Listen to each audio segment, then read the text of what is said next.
I'm back, and today we're going to be looking at another new opener that, well, you guys probably aren't going to be expecting.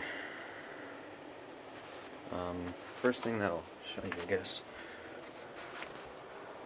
there's no wall button mounted here, and for good reason. I was too lazy to hang it, pretty much, but, well, this is it. Yep, I got another commercial opener. This one is a LiftMaster, and of course the model's on the other side. MT5011U. Half horsepower from September 24th, 2012. Medium duty logic, we call it. This one was sitting in the shop for a little while. Said it was getting thrown away, and I figured, you know what? I'll take it because, well, first of all, I've never really seen one of these, and I haven't seen really that many videos of these on YouTube. And I kind of wanted a commercial opener with a control board in it. And honestly, if I find a regular, like just a T50 or J50, I might take one of those too, just to have a regular, like, standard duty opener too. So, yeah, anyway, this is a 315. It has the purple antenna. They do still make these, actually. Anyway, you can see this one. We've got our V-belt drive. This is a 4L290 V-belt, so a little bit thinner than the regular ones. Then we've got our secondary reduction there, and then the output sprocket.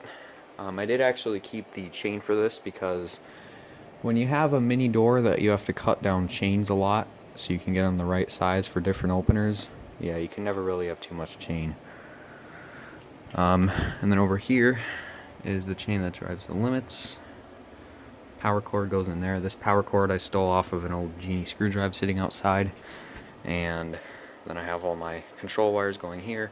I hooked up my commercial safety sensors. I've had these for a little while. They do work. And then this older button, not the button it would have come with, but it does work. I actually did manage to hook this up. Got some more 4-strand wire that actually came with an old Genie button. And before I get into running this thing, it's been a kind of a disappointing week opener-wise. Not because there hasn't been anything. There's been some good stuff. The problem is I haven't been able to get at any of the good stuff. On Tuesday, yesterday that was, there was an overhead door R80 and an Alistair Type 2. Would have loved to have both of those, but I wasn't able to get at either of those. And then today, there was a Stanley model 3220.51. Basically the same thing as this, but in a gray case. And there was also a Genie Pro 98 screw drive, and I wasn't able to get either of those. So yeah, that is kind of unfortunate, but oh well. Yeah, I got this. That's fine. So I'll run this for you, and then I'll actually pop the cover open and show you the insides. There's not a whole lot to this machine, honestly. Oh yeah, and the motor is right back there. So go ahead and run this here using the wall button, and here we go.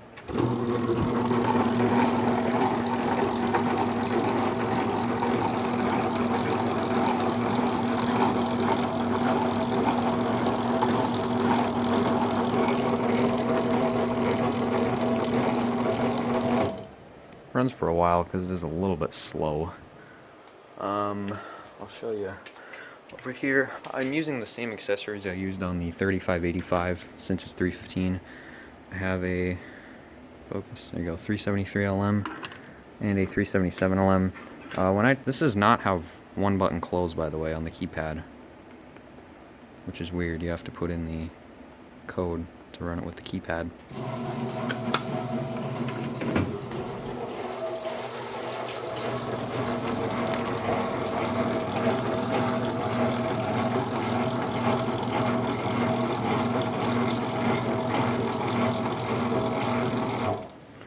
So yeah, it does work. It's not too loud, but I mean, it's not really meant to be quiet anyway, so yeah. Alright, I'm gonna take the cover off of this, and I left my nut driver upstairs. I would rather use that, but I'll just use a flathead. Wow, did I really put this that tight? Yeah, this is why I would rather use a 1/4 inch nut driver, because it's a lot easier than using a screwdriver. But yeah, there really is not a whole lot. Come on. There we go. I don't remember putting the screws that tight.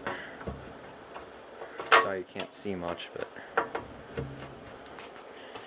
And then there's one back here. We're missing one screw there. Oop, aim. There you go. Missing one screw there, but no big deal. Hold on. Sorry about this. I don't know why I tightened the screws down all the way when I was planning on, ouch, taking this cover off for a video anyway. Try a bigger screwdriver maybe. Wow, I'm really struggling here.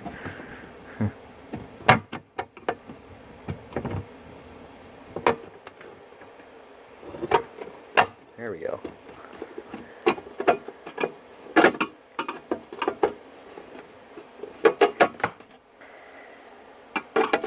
Now it's stiff.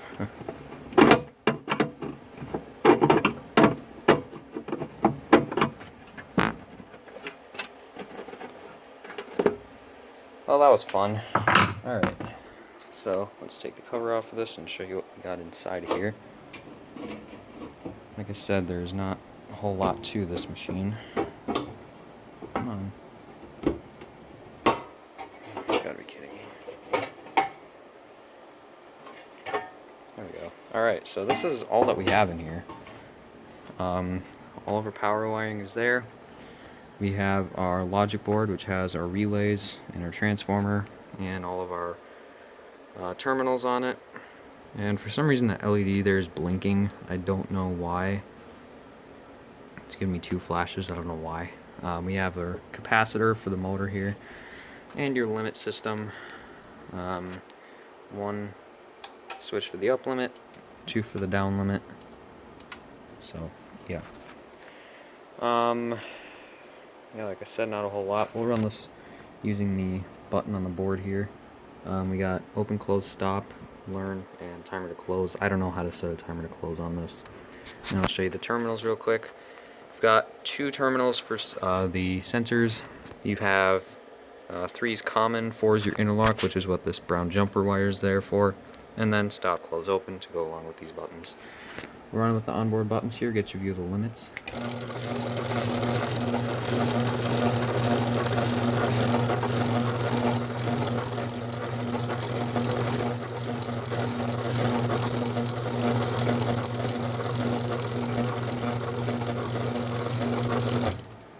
Alright, and I don't actually see any RPM sensor on this thing.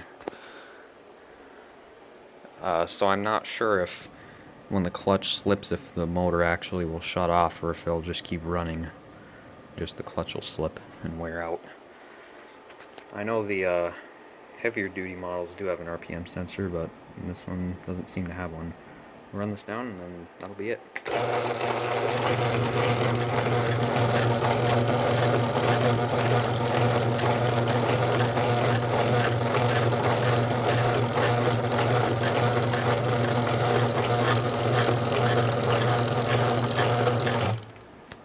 And to adjust the limits, you just push down on this plate here.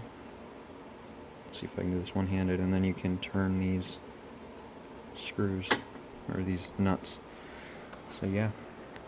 Anyway, that is, oh, and there's the wiring diagram in the cover. Oh, let's see what 2 flashes mean. System okay, operating in B2 mode. Okay, I guess it doesn't mean anything. But yeah, there's your wiring diagram. So, alright. So that's about it. As cool as it would be to be able to put this on the mini door, I don't have a rail for this, and I'm not really sure how to go about building a rail for it. It would be cool to see both this and the PowerMaster, which, by the way, the PowerMaster's in that green bin there, which this will probably be going in there too. But as cool as it'd be, I don't know how I go about building a rail for it, so for now, this is really the most you're going to see of this for now. So anyway, that's about it. That is my new LiftMaster medium duty. I didn't expect this video to be 10 minutes long. Of course, it probably could have been shortened to 8 if I hadn't tightened the screws all the way for the case. Anyway, that's it, and we'll see you guys later.